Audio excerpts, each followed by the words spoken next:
أعوذ بالله من الشيطان الرجيم. بسم الله الرحمن الرحيم.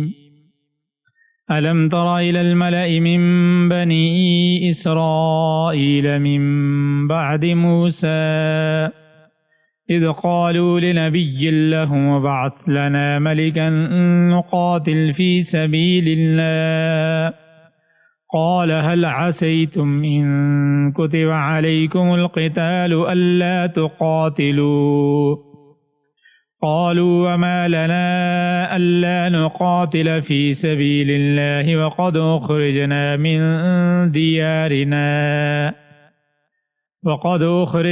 من ديارنا وأبنائنا فلما كتب عليهم القتال تولوا إلا قليلا منهم والله عليم بالظالمين۔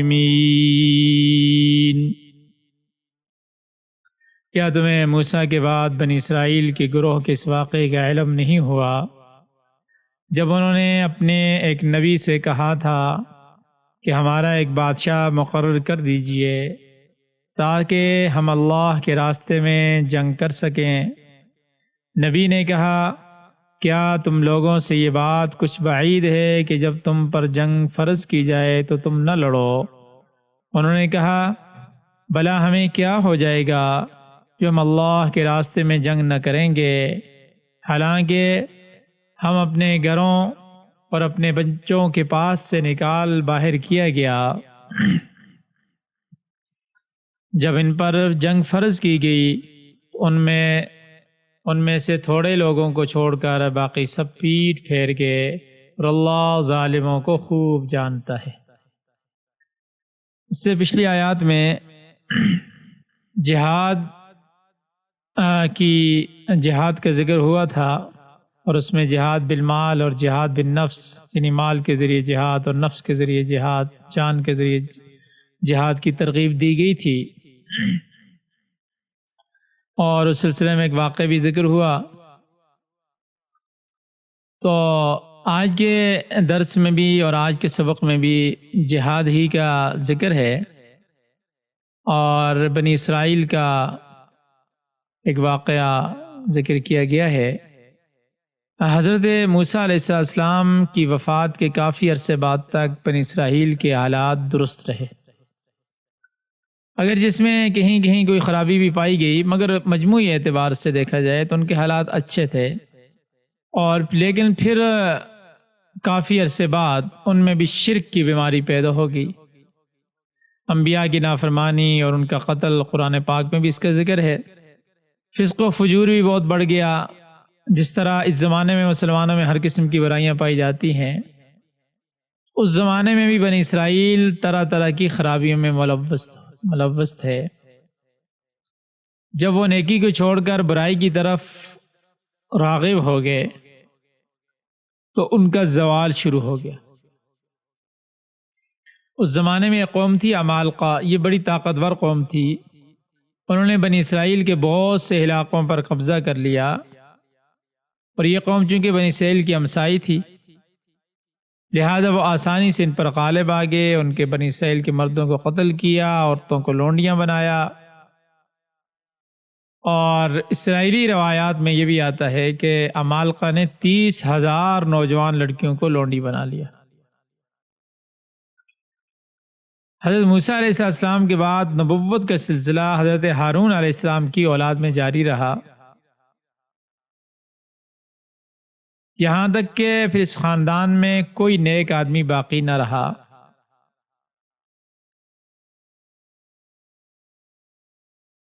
اور بعض جگہ آتا ہے، مفسرین نے لکھا ہے کہ ایک نیک آدمی تھا، وہ بھی دشمنوں کے مقابلے میں مارا گیا، اس کی بیوی اس وقت حاملہ تھی۔ اس زمانے میں جب کوئی نیک آدمی باقی نہیں بچا، کوئی بہادر آدمی باقی نہیں بچا، تو اس میں اس عورت نے دعا کی کہ مولا کریم مجھے نیک اور صالح بیٹا عطا کر۔ تو اتفاق کی بات کہ اللہ تبارک و تعالی نے اسے بیٹا عطا کر دیا، جس کا نام اس نے سمائل یا سموئیل رکھا۔ یہ عبرانی زبان کا لفظ ہے جس کا معنی یہ ہے کہ اللہ نے دعا کو سن لیا اور بیٹا عطا کیا۔ گویا کہ یہ لفظ اسماعیل کے معنی ہو گیا۔ جب یہ لڑکا بڑا ہوا تو اللہ تعالی نے اسے نبی بنایا، اس پر وحی نازل فرمائی۔ تو یہ جو واقعہ بیان ہو رہا ہے یہ اسی نبی علیہ السلام کے زمانے کا واقعہ ہے، عبرانی زبان کے لفظ ہے، تو یہ بھی بیان کیا ہے۔ بہرحال جو بھی نبی تھے اللہ تبارک و تعالی نے یہ واقعہ اس زمانے کا ہے۔ اور پھر اس کے بعد حضرت داؤد علیہ السلام مسیح علیہ السلام سے 11 یا 12 یا 1300 سال پہلے مبعوث ہوئے، اور پھر اس کے بعد حضرت عیسیٰ علیہ السلام تشریف لائے جو بنی اسرائیل کے آخری نبی تھے۔ بہرحال بنی اسرائیل اپنے نبی سموئیل علیہ السلام کے پاس بیت المقدس میں جمع ہوئے اور ان سے درخواست کی کہ ہمارے لیے کوئی جماعت ہونی چاہیے، ہمارا بادشاہ ہونا چاہیے، ہمارا کوئی امیر ہونا چاہیے جس کی سرکردگی میں ہم دشمن کا مقابلہ کر کے اپنے کھوئے ہوئے علاقے، جو علاقے ہم سے چلے گئے ہیں، وہ ہم واپس لے سکیں۔ تو اللہ نے فرمایا کہ الم تر الی الملأ من بنی اسرائیل من بعد موسیٰ، کہ آپ نے بنی اسرائیل کی ایک جماعت کی طرف نہیں دیکھا موسیٰ علیہ السلام کے بعد؟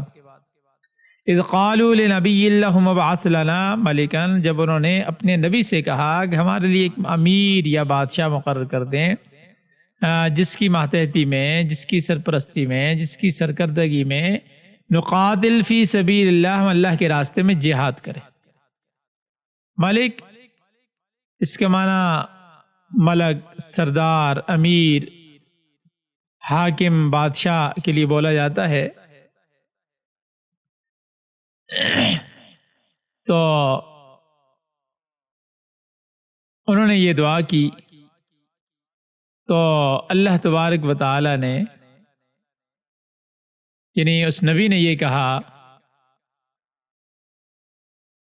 یعنی جب وہ خود درخواست لے کر ان کے لیے ایک امیر مقرر کر دی جائے، یہ درخواست خود لے کر نبی کے پاس گئے، فقال هل عصیتم ان کتب علیکم القتال الا تقاتلوا، تو نبی نے کہا اگر تم پر لڑائی فرض کر دی جائے تو شاید تم نہ لڑ سکو، کیونکہ تمہاری تاریخ پچھلی یہی بتاتی ہے۔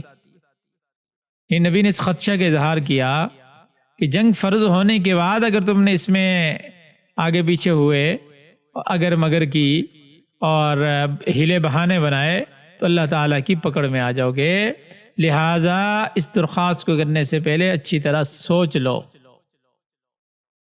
قالوا، وہ کہنے لگے وما لنا الا نقاتل فی سبیل اللہ، ہم کہنے لگے ہمیں کیا ہے کہ ہم لڑائی نہ کریں گے اللہ کے راستے میں، فقد اخرجنا من دیارنا، حالانکہ ہم اپنے گھروں سے نکال دیے گئے ہیں، دشمن نے ہماری زمین اور ہمارے مکانات پر قبضہ کر لیا ہے، وابناءنا من دیارنا وابنائنا، اور انہوں نے ہمیں ہماری اولادوں سے جدا کر دیا ہے، ہماری عورتوں کو لونڈیاں اور بچوں کو غلام بنا لیا ہے۔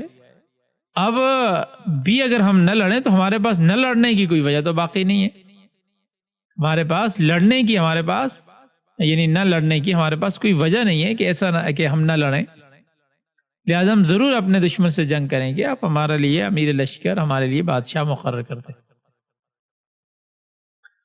جب بنی اسرائیل نے اصرار کیا، اصرار کے بعد فلما کتب علیہم القتال، جب ان پر لڑائی فرض کر دی گئی، تولوا الا قلیلا منہم، تو ان میں سے ایک تھوڑی سی تعداد کے علاوہ سب اپنے وعدے سے پھر گئے، انہوں نے جہاد سے منہ موڑ لیا۔ اب اس کی تفصیلات آگے آ رہی ہیں،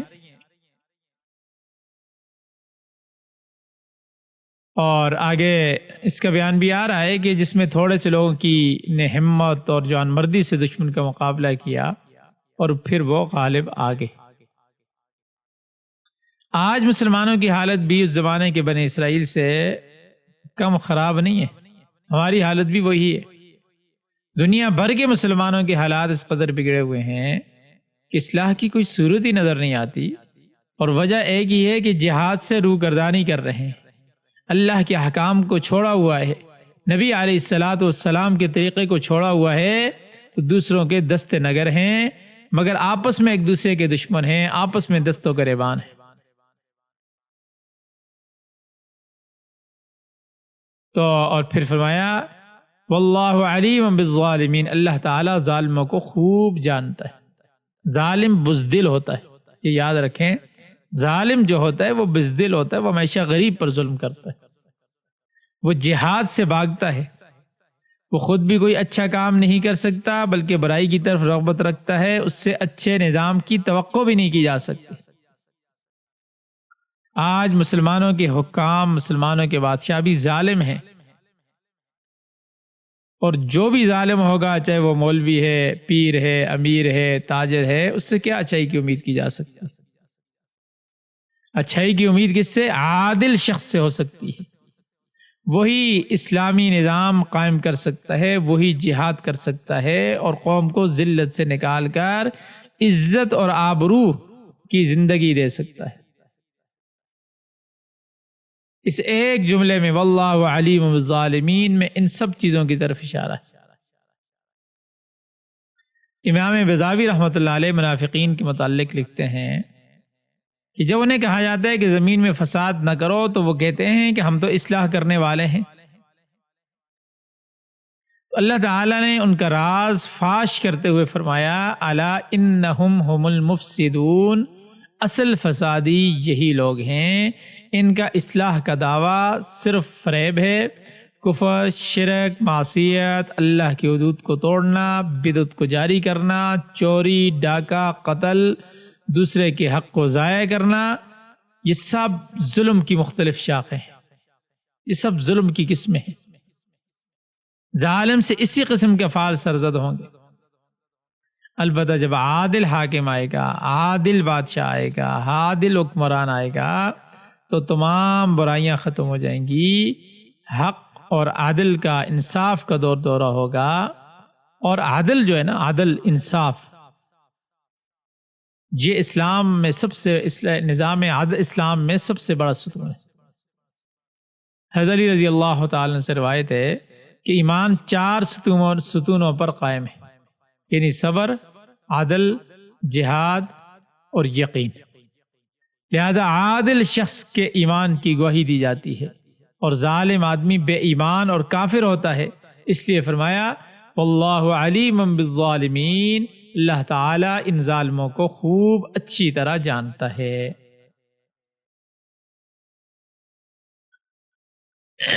اب آگے جو ہے اللہ تبارک و تعالیٰ نے فرمایا وقال لهم نبیہم، ان کے نبی نے بنی اسرائیل سے کہا ان اللہ قد بعث لکم طالوت ملکا، بے شک اللہ تعالیٰ نے تمہارے لیے طالوت کو بادشاہ مقرر کیا ہے، لہذا تم اس کی سرکردگی میں اپنی تنظیم، اپنی جماعت قائم کرو، اپنا لشکر تیار کرو، اور پھر دشمن سے جہاد کرو۔ لیکن اس قوم کے جو سردار تھے، جو مالدار لوگ تھے، ان کو کہا یہ کس کو ہمارا امیر بنا دیا ہے؟ قالو، کہنے لگے انا یکون لک الملک علینا طالوت ہمارا بادشاہ کیسے ہو سکتا ہے؟ طالوت ہمارا بادشاہ کیسے ہو سکتے؟ وہ تو غریب اور کمزور حیثیت کا مالک ہے، وہ ہمارا بادشاہ بننے کا اہل نہیں ہے۔ وَنَحْنُ أَحَقُّ بِالْمُلْكِ مِنْهُ، اس سے زیادہ بادشاہ بننے کا ہمارا حق ہے، ہمارے پاس مال ہے، ہمارے پاس ہماری ایک حیثیت ہے، ہماری ایک طاقت ہے۔ وَلَمْ يُؤْتَ سَعَةً مِّنَ الْمَالِ، اس کے پاس تو مال بھی نہیں ہے، وہ ہمارا سردار یا امیر بننے کے تو بالکل اہل نہیں ہے۔ اصل میں موسیٰ علیہ السلام کے بعد بادشاہی تو زیادہ تر یہودا جو خاندان تھا، یوسف علیہ السلام کے بیٹوں میں سے، یعقوب علیہ السلام کے بیٹوں میں سے ایک نام یہودا، اور اس سے جو نسل چلی آگے، تو یہودا کے خاندان میں ہی، جن میں سے حضرت موسیٰ علیہ السلام بھی تھے، اس میں بادشاہی رہی۔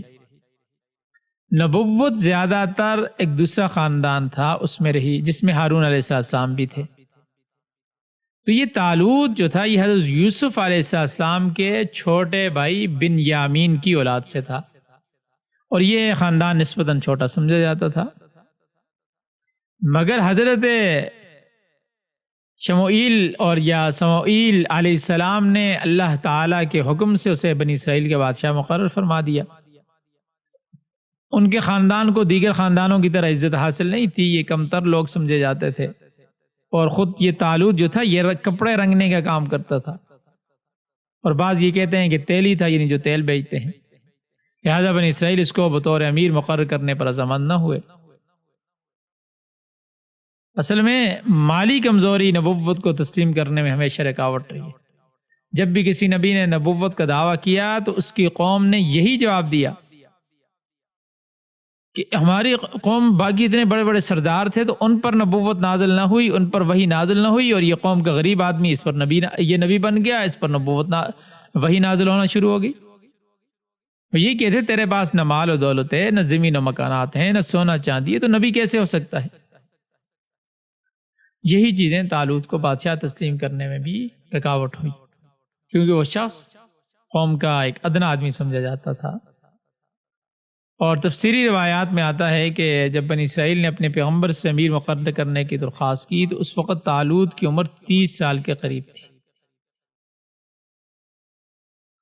اور یہ سب لوگ پیغمبر کے پاس جمع تھے اور ان سے سوال و جواب کر رہے تھے۔ تو طالوت کے باپ کا گدھا گم ہو گیا تھا، وہ تلاش کر رہا تھا، اس طرف جا نکلا جہاں بنی اسرائیل کے لوگ جمع تھے، چنانچہ وہ بھی ان کے قریب پہنچ گیا۔ ادھر اللہ کے نبی کو وحی کے ذریعے خبر دی جا چکی تھی کہ بنی اسرائیل کا بادشاہ ایسے شخص کو مقرر کیا جائے جس کا قد نبی کے پاس موجود لاٹھی کے برابر ہو۔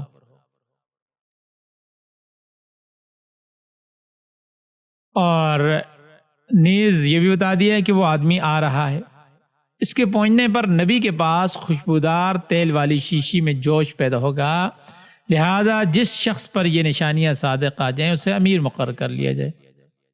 جب طالوت اس مجمع میں پہنچا تو تیل کی شیشی میں جوش پیدا ہو گیا۔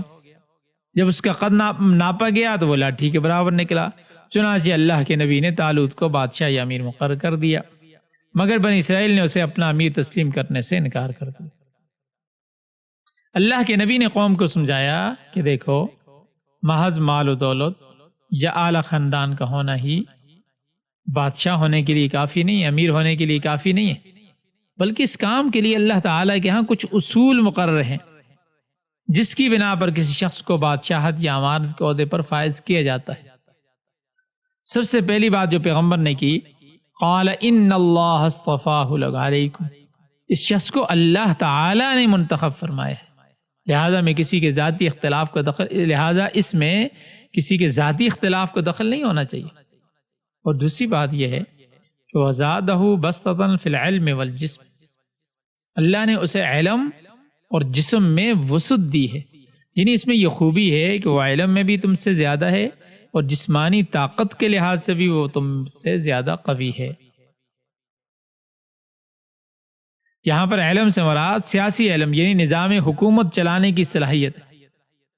ظاہر سی بات ہے جہاں تک دینی علم کا تعلق ہے وہ تو نبی کے پاس تھا،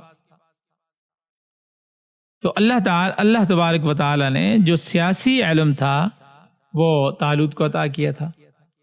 دوسری بات یہ ہے کہ امیر کے لیے جسمانی طور پر صحت مند ہونا بھی ضروری ہے، کیونکہ ظاہر سی بات ہے ایک آدمی اس کی صحت ہی ٹھیک نہیں ہے، بیمار ہے، لاغر ہے، تو وہ حکومت کا نظام کس طرح اچھے طریقے سے چلا سکتا ہے۔ اب یہ طالوت جو تھا یہ 30 سال کا خوبصورت نوجوان تھا، صحت مند تھا، لہذا اللہ تعالی نے اسے اس کام کے لیے منتخب فرمایا تھا، اور اس انتخاب پر کوئی اعتراض نہیں ہو سکتا تھا۔ جس طرح اللہ تعالی نے تمام انبیاء کو نبی منتخب فرمایا، اسی طرح اس نے طالوت کو بادشاہت کے لیے منتخب کر دیا۔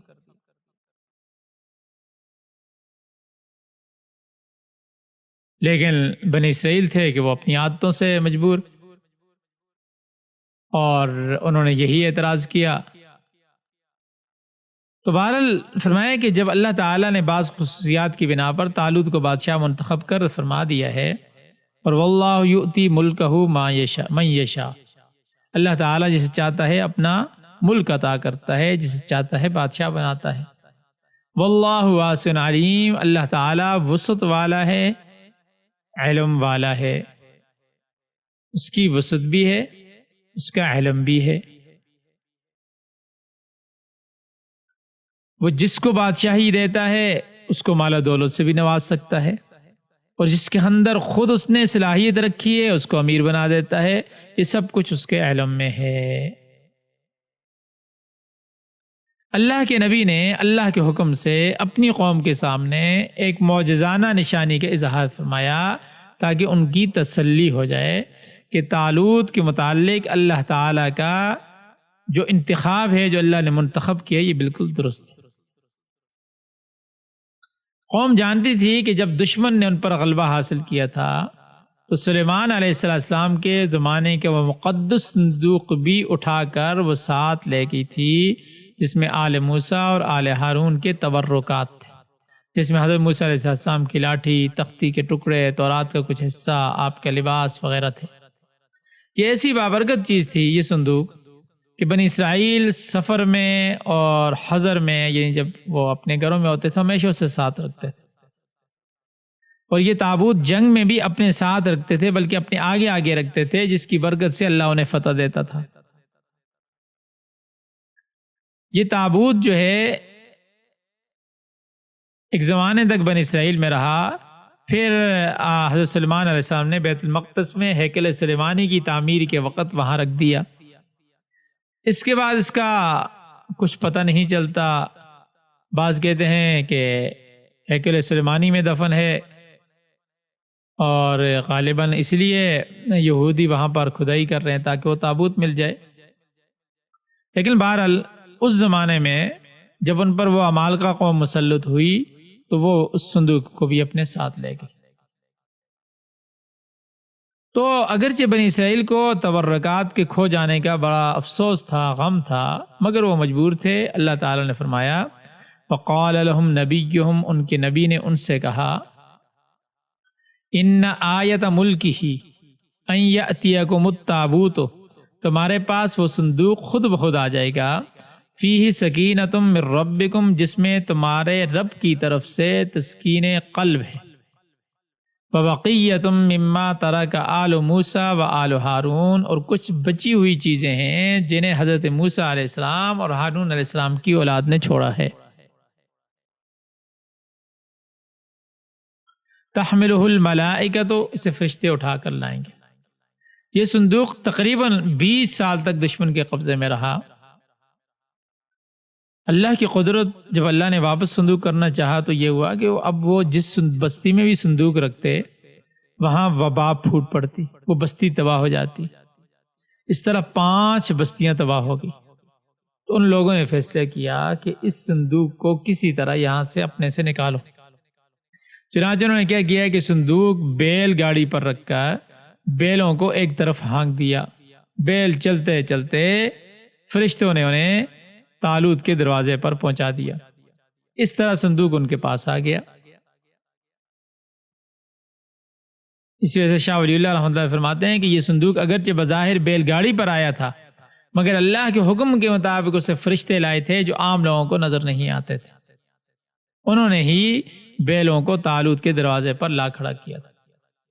تو فرمایا کہ ان فی ذلک لآیۃ، اس میں تمہارے لیے نشانیاں ہیں، ان کنتم مؤمنین، اگر تمہیں یقین و ایمان ہے۔ تو اب ان نشانیوں کو دیکھ کر بنی اسرائیل طالوت کے بادشاہ مقرر ہونے پر مطمئن ہو گئے۔ چنانچہ قوم نے ان کی سرکردگی میں جہاد کرنے کا بھی عزم کر لیا۔ اب اللہ کا نبی بھی موجود تھا اور طالوت بادشاہ بھی موجود تھا، چنانچہ وہ دشمن سے جنگ کرنے کے لیے نکلے، جس کا ذکر اگلی آیات میں اور انشاءاللہ اگلے سبق میں ہوگا۔ اب ہم ترجمہ دیکھ لیتے ہیں۔ الم تر الی الملأ من بنی اسرائیل من بعد موسیٰ، کیا تم نے بنی اسرائیل کے بعد ایک جماعت کی طرف نہیں دیکھا موسیٰ کے بعد؟ اذ قالوا لنبی اللہم ابعث لنا ملکا نقاتل فی سبیل اللہ، جب انہوں نے اپنے نبی سے کہا ہمارے لیے ایک بادشاہ مقرر کر دیں تاکہ ہم لڑیں اللہ کے راستے میں۔ قال هل عسیتم ان کتب علیکم القتال الا تقاتلوا، اس نے کہا ہو سکتا ہے کہ اگر تم پر جنگ فرض کی جائے تو تم نہ لڑو۔ قالوا وما لنا الا نقاتل في سبيل الله وقد اخرجنا من ديارنا وابنائنا، وہ کہنے لگے ہمیں کیا ہوا، ہم اللہ کی راہ میں نہ لڑیں گے، البتہ ہم اپنے گھروں سے اور اپنی آل اولاد سے نکالے گئے ہیں۔ فلما كتب عليهم القتال تولوا الا قليلا منهم، پھر جب ان پر جنگ فرض کی گئی ان میں سے چند ایک کے سوا سب پھر گئے۔ واللہ علیم بالظالمین، اور اللہ ظالموں کو خوب جاننے والا ہے۔ فقال لهم نبیهم ان اللہ قد بعث لكم طالوت ملکا، اور کہا انہیں ان کے نبی نے بے شک اللہ نے تمہارے لیے طالوت کو بادشاہ مقرر کر دیا ہے۔ قالوا ان لا يكون له الملك علينا ونحن احق بالملك منه، وہ بولے کیسے ہم پر اس کی بادشاہت ہو سکتی ہے، ہم اس سے زیادہ بادشاہت کے حقدار ہیں۔ فلم يؤت سعة من المال، اور اسے وسعت نہیں دی گئی مال سے۔ قال ان اللہ اصطفاه علیکم وزادہ بسطة فی العلم والجسم، اس نے کہا بے شک اللہ نے اس سے تم پر چن لیا ہے اور اسے زیادہ وسعت دی ہے علم میں اور جسم میں۔ واللہ یؤتی ملکہ من یشاء، اور اللہ جسے چاہتا ہے اپنا ملک دیتا ہے۔ واللہ واسع علیم، اور اللہ وسعت والا جاننے والا ہے۔ فقال لهم نبيهم إن آية ملكه أن يأتيكم التابوت فيه سكينة من ربكم، اور انہیں ان کے نبی نے کہا بے شک اس کی حکومت کی نشانی یہ ہے تمہارے پاس تابوت آئے گا، اس میں تمہارے رب کی طرف سے سامان تسکین ہوگا۔ وبقية مما ترك آل موسى وآل هارون، اور بچی ہوئی چیزیں جو آل موسیٰ اور آل ہارون نے چھوڑی تھی۔ تحملہ الملائکہ، اٹھائیں گے اسے فرشتے اٹھا لائیں گے۔ ان فی ذلک لآیۃ لکم ان کنتم مؤمنین، اس میں تمہارے لیے نشانی ہے اگر تم ایمان والے ہو۔ صدق اللہ العظیم۔